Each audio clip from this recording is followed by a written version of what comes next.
this morning, not anticipating the day that I've had. Um, Working for Governor Gavin Newsom out here, we wanted to make it clear that we are thankful for federal support through FEMA and other agencies, but we also wanted to be really clear about what's fueling or driving these catastrophic, unprecedented wildfires, and that is climate change.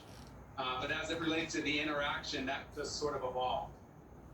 So, if you had had another minute with the president, because I know you had very limited time to speak to him, what more would you have said to him if he didn't cut you off and move on to the next person?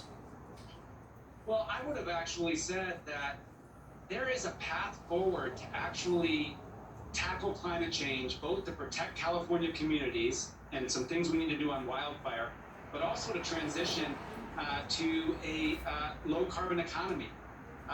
We're really proud in California that we're the fifth largest economy in the world that's largely decoupled our economic growth from our carbon pollution. And I actually think that there is a strong story we all need to tell about the imperative to act on climate change, but also the opportunities to act on climate change. But obviously didn't have that opportunity today. You cited some temperature data that I actually hadn't previously heard about what was happening. I think people, when they hear Death Valley's at 130, they're not terribly shocked by that, since Death Valley is routinely over 100.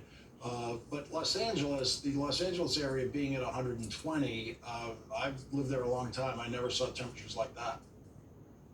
Oh yeah, so it got up in the San Fernando Valley to 121 degrees. I live in Northern California, in our capital of Sacramento, well over 110 degrees, broke records there. Extreme weather across the state. Our coast, which is typically cool and foggy in the summer, reached 100.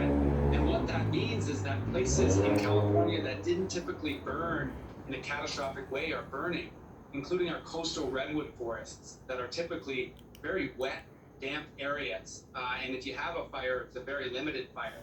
Well, this summer, we saw major fire ripping through our old growth redwood forests, 1,500-year-old trees, because of the severity of the summer temperatures, as well as, I should mention, the winter temperatures, because what that means is up in our mountains, we have less of our precipitation falling as snow, which is problematic for our water supply because more of it runs off in the winter.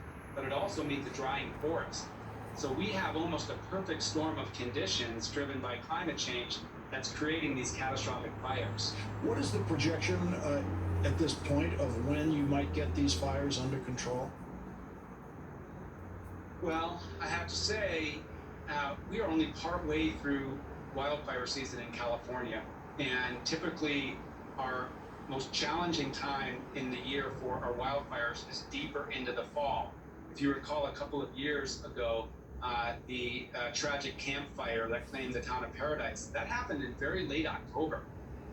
So we've been working 16,000 men and women on the ground in California, including firefighters from other states, trying to get these blazes under control.